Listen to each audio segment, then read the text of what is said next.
Mythes et complots avec Christian Page. Christian Page, bonjour. Bonjour, Benoît. Un autre mythe et mystère. Oui, complot, mythe, complot oui, et tout ce que tu voudras. L'essence passe à 1,32 $. Merci, Larry, c'est tout. Oh, hey, Page qui danse.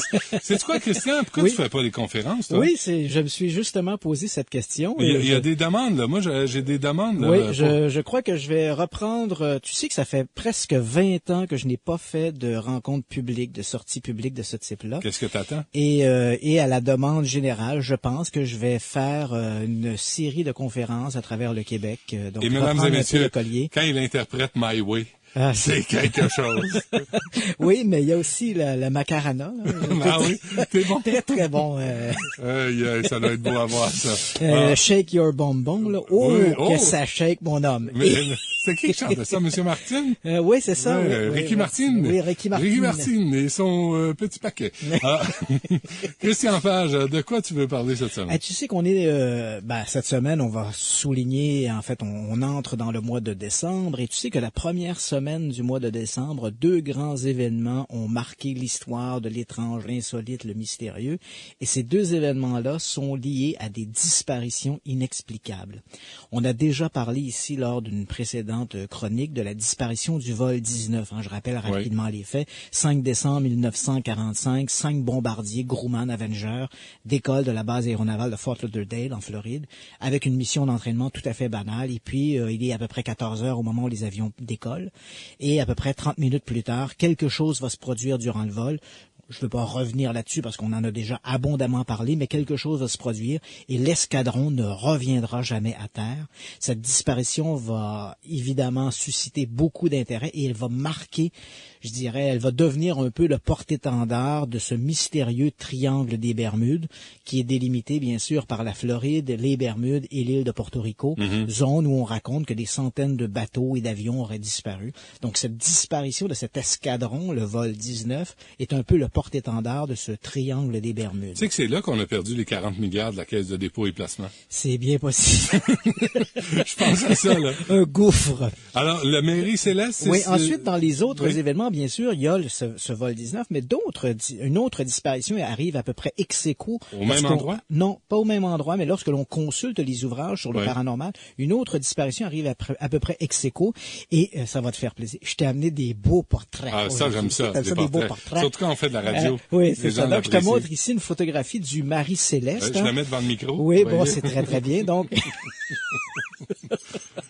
Donc, le Marie Céleste, en fait, je vais te raconter une histoire extraordinaire. Donc, on est le 4 décembre, on est en 1872, le 4 décembre 72, et un bateau qui bat pavillon canadien, le Dei Gracia, se trouve au large des Açores, à peu près à 1000 kilomètres des côtes espagnoles. Et là, il voit apparaître un navire à l'horizon. Le navire semble un peu désemparé. On regarde avec une jumelle et on voit qu'une partie des voiles sont sorties, mais le navire semble louvoyer de gauche à droite sans une trajectoire précise. Ce navire, le Dei Gracia, donc, va s'approcher de ce navire assez près pour bientôt pouvoir lire sur la proue avant du navire le nom Marie Céleste. Encore une fois, avec la petite jumelle, pas une jumelle, mais il s'agit d'une lunette. Il n'y a personne sur le pont, alors on s'interroge, qu'est-ce qui se passe? Et puis éventuellement, on va accoster, on va aborder le Marie Céleste, les hommes montent à bord, et c'est assez surprenant. Bon, le navire a embarqué beaucoup d'eau, les hublots sont ouverts, les portes des coursives, les portes menant aux cabines sont ouvertes, il y a beaucoup d'eau dans les coursives intérieures du navire, le ventre du navire est plein d'eau, la cale est remplie de 17 000 fûts d'alcool brut, qui était la cargaison du navire, qui est restée intacte, et pourtant, une partie des voiles sont déployées, elles pendent au gréement, elles sont déchirées, abîmées, mais malgré l'aspect, disons, piteux du navire, le navire est parfaitement en état de maintenir l'eau, et pourtant, il n'y a plus âme qui vive à bord du Marie Céleste. Alors, le navire va être remorqué jusqu'à Gibraltar, le navire devait faire un aller jusqu'à Gênes pour livrer ses 17 000 fûts d'alcool. On l'amène donc à Gibraltar, où il y a enquête du bureau dans les investigations navales. Et on n'arrivera pas vraiment à trouver une explication de ce qui a pu amener l'équipage. On parle ici d'un équipage de 10 personnes. Le navire était commandé par le capitaine Briggs. À bord du navire, Briggs avait amené également sa femme et sa fille de 2 ans, et ce qui laissait donc 7 membres d'équipage. Tous ces gens-là, pour une raison à peu près inconnue, ont quitté le Marie Céleste en pleine mer. Pourquoi? Mais il aurait pu arriver n'importe quoi. Oui, bien sûr. Lorsque l'on parle de disparitions mystérieuses, je m'amuse souvent à dire, est-ce qu'il y a réellement des disparitions mystérieuses ou doit-on plutôt parler de disparitions insuffisamment détaillées? Ouais. Dans le cas du Marie Céleste, on a quand même un scénario. Imaginons le scénario suivant. Évidemment, ce scénario, je le dis bien, on parle au conditionnel, c'est un scénario, mais il vaut bien ce scénario toute autre hypothèse du genre extraterrestre et monstre marin. L'hypothèse de la disparition du Marie Céleste pourrait aller comme suit. Briggs était un marin de grande expérience, mais il avait une mauvaise expérience pour le transport d'alcool. Or, 17 000 fûts d'alcool, évidemment, on ne peut pas boire ça. C'est de l'alcool qu'on va distiller, qu'on va utiliser dans les vins et autres spiritueux, mais ça ne se boit pas en tant que tel. Okay. On transporte 17 000 fûts d'alcool et sous des chaleurs tropicales, il y a toujours dans ces fûts d'alcool, il y a toujours des fuites. D'ailleurs, à Gibraltar, on va constater qu'une demi-douzaine de fûts sont vides, donc probablement que l'alcool s'est répandu dans la cale. Sous les chaleurs tropicales, l'alcool va provoquer des vapeurs et ces vapeurs-là vont s'enflammer assez aisément. Les courroies d'acier de 2 fûts qui ont pu s'entrechoquer ont pu créer une étincelle dans la cale. Si Briggs avait omis de faire aérer la cale, le toit de la cale a sauté. Les vapeurs d'alcool se sont répandues rapidement sur le navire.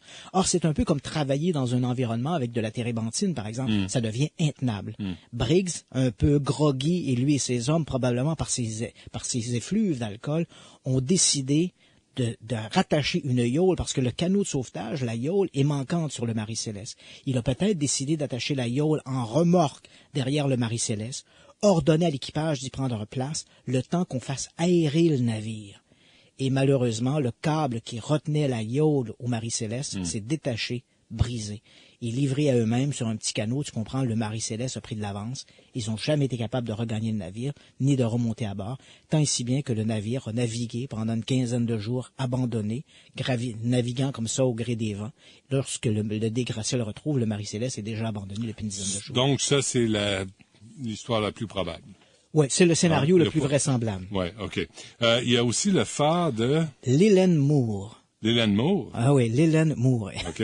Et qu'est-ce qui est arrivé? Donc, le phare de l'Hélène Moore, encore là, une autre histoire extraordinaire. On est le 26 décembre 1900. Un navire ravitailleur, l'Hespérus, accoste à l'Hélène Moore. L'Hélène Moore, c'est une sorte de rocher en plein milieu de l'océan, en fait, au large de l'Écosse, dans l'Atlantique, entre l'Écosse, pour te bien dire, entre l'Écosse et l'Islande.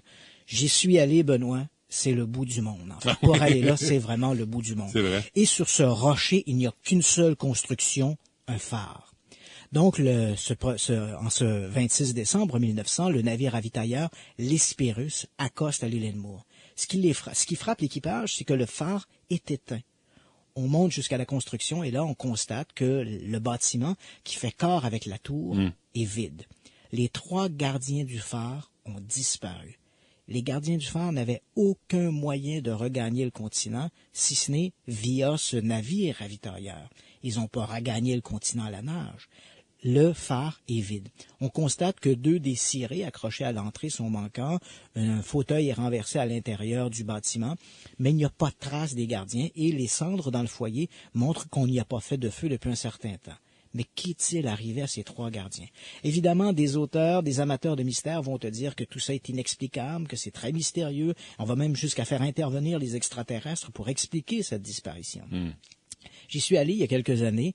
Je suis allé jusqu'au phare de l'Hélène Moore. J'y suis allé, j'ai pris des photographies et j'ai longuement discuté avec les membres du bureau des phares du Nord. C'était ce bureau qui administrait les phares, qui sont maintenant aujourd'hui tout à fait automatisés. Et eux ont proposé une explication qui fait sens aussi. À l'époque, des marins, des gardiens avaient déjà rapporté que des vagues énormes avaient déjà frappé le rocher de l'Hélène Moore et l'avaient complètement submergé. Imagine, par exemple, que les 3 gardiens se trouvent à l'extérieur, s'affairant une grue, et d'ailleurs, cette grue est à un aplomb d'une trentaine de mètres de la mer. Une vague énorme frappe l'Hélène Moore, va submerger l'îlot rocheux. Les 3 hommes sont emportés par la vague, basculent par-dessus la pique de 23 mètres, de 30 mètres, et n'arriveront jamais à remonter sur l'îlot. Pour pouvoir retourner jusqu'au port, là, en fait, le quai où s'amarre l'Hespérus, le navire ravitailleur, il faut pratiquement contourner à la nage tout l'îlot. C'est impossible. Ces hommes sont probablement morts emportés par une vague gigantesque. Donc, de prétendre que seuls des extraterrestres peuvent expliquer la disparition des hommes de l'île Edmoor, c'est un peu un fantasme. Ça a plus d'allure, ça, une grosse vague. Ça me paraît, la grosse vague me paraît davantage que la grosse coupe volante. Oui, me semble que d'être déporté par Scotty. Bon, on s'arrête un instant. On est avec, as-tu une question quiz? Parce que on a 3 de tes livres et on a 5 copies d'Entreprendre, aussi le magazine où il y a 100 personnalités, dont moi-même, sur l'avenir du Québec. Je pense que c'est assez intéressant à lire parce qu'il y a beaucoup de monde avec beaucoup d'opinions. Restons dans le ton puisqu'on parle beaucoup des hypothèses faisant intervenir les extraterrestres. Tu sais que les extraterrestres sont jamais très loin et apparemment, ils se seraient écrasés en 1947 dans une petite ville du désert du Nouveau-Mexique. Okay. Quelle est cette ville? 514-790-9850. On revient après la pause.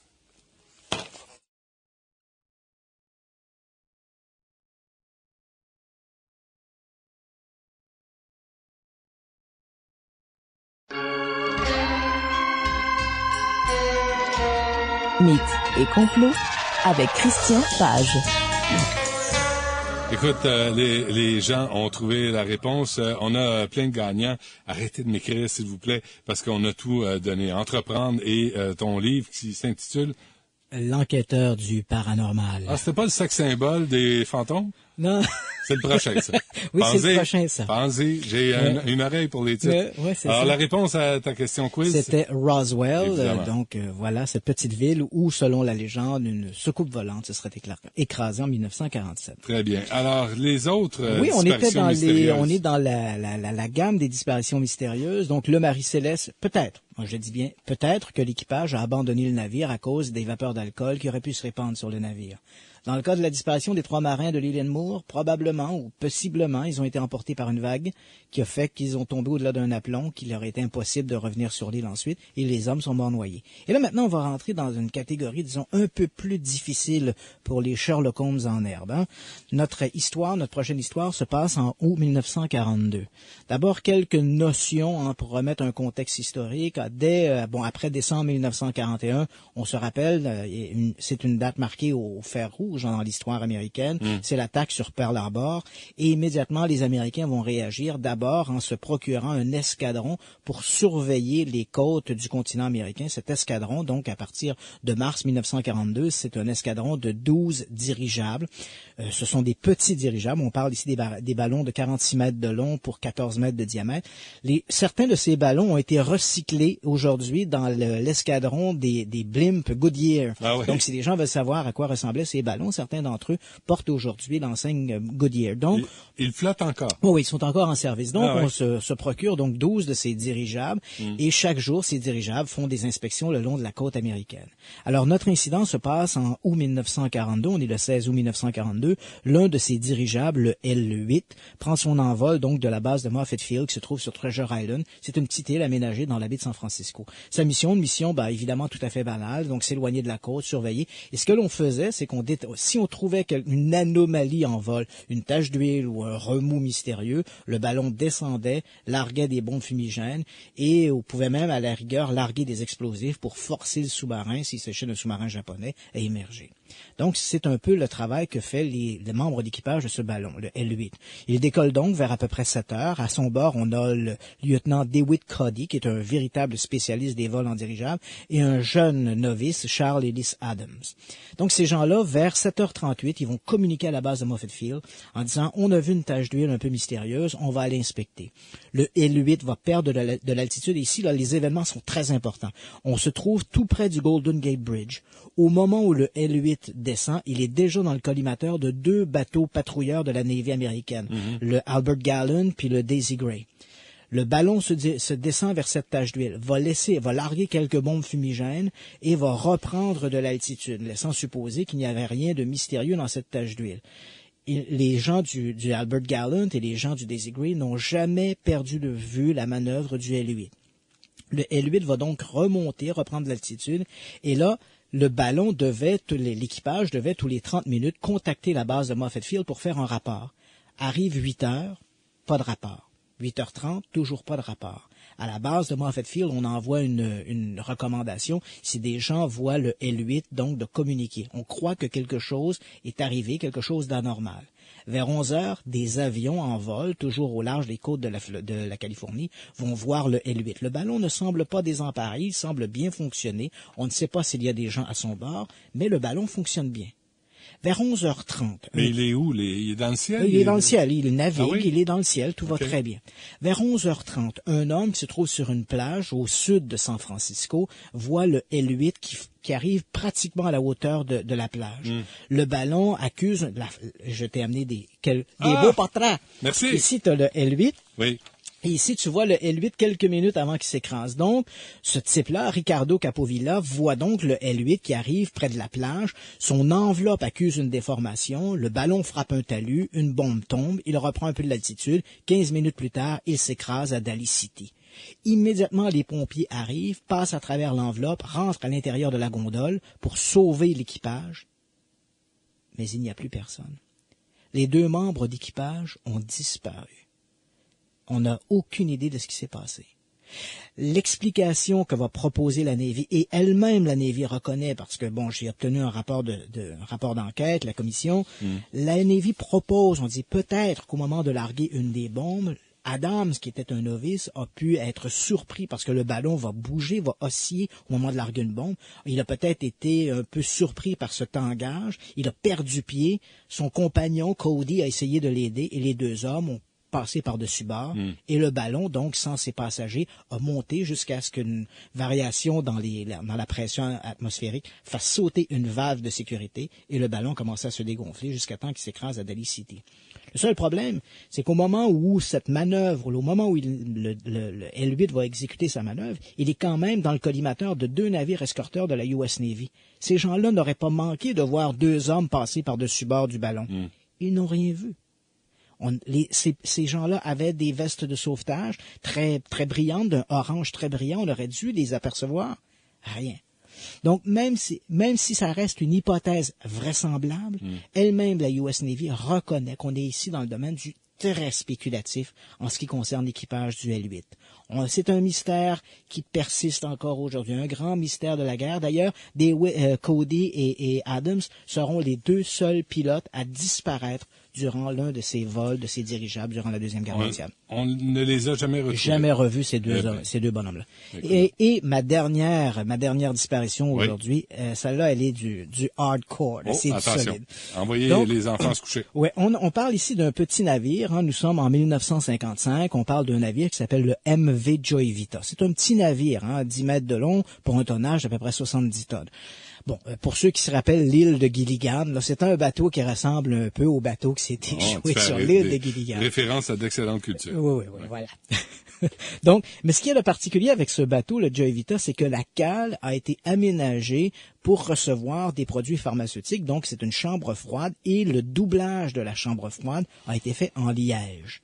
Tant et si bien que le Joy Vita est insubmersible. Je sais que tu vas me dire, et je t'ai amené une photographie du Joy Vita d'ailleurs. Beaucoup. Je sais, tu vas me dire qu'on avait dit la même chose à propos du Titanic, qu'il était insubmersible. Et ta photo prouve pas ce que tu avances. Non, mais voilà, mais le Joy Vita est vraiment insubmersible. Même rempli d'eau, il ne peut pas couler au complet. Il va toujours demeurer en partie immergé. OK, ce qu'on voit Voilà. Donc, le navire quitte Apia, aux îles Samoa, pour se rendre à l'archipel des Tokelau. On est le 3 octobre 1955. On parle d'un voyage d'à peu près 48 heures. Le navire a 25 personnes à bord, qui comprend l'équipage et les passagers. Le navire est dirigé par le capitaine Thomas Henry Miller, qui est un vieux de la vieille, comme on dit. Et puis, évidemment, 48 heures plus tard, le navire n'arrive pas à l'archipel des Tokelau. On fait des recherches en mer, on retrouve pas le navire. En fait, on va le retrouver 38 jours plus tard, soit le 10 novembre. Il est au large des îles Fidji, à 167 kilomètres, en fait, de l'île de Vanuatu, c'est-à-dire à des centaines de milles marins de sa trajectoire initiale. Qu'est-ce qu'il fait là? On le sait pas. Le navire étant... Je ne sais pas, moi.